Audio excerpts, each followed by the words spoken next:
Hi everyone, welcome to Daily Tech Tutor. Today you'll learn how to write a LIHEAP application letter. This letter is a formal request for energy assistance under the Low-Income Home Energy Assistance Program. You will begin your LIHEAP application letter by including your full name, address, phone number, email, and the date at the top. Next, address the letter to the appropriate LIHEAP office, including their name and address.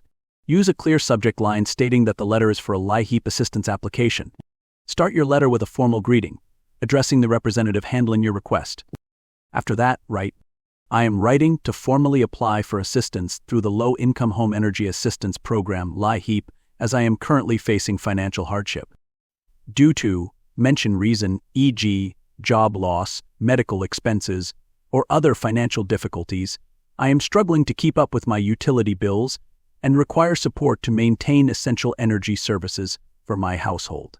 I have attached all required documents, including proof of income and utility bills, to support my application. I would sincerely appreciate your consideration of my request, as this assistance would help ensure my family's well-being during this challenging time. Please let me know if any further information is needed to process my application. I look forward to your response and appreciate your support. Sincerely, your name." Here's our sample LIHEAP application letter. You'll see how it clearly explains your financial hardship and the need for energy assistance. The letter outlines your current situation, the challenges you face in paying your utility bills, and the supporting documents you're providing to verify your eligibility. By following this format step by step, you can create a well-structured and compelling request that improves your chances of approval. This letter helps the reviewing officer understand your need for assistance and ensures your application is processed smoothly. And with that, I conclude today's tutorial.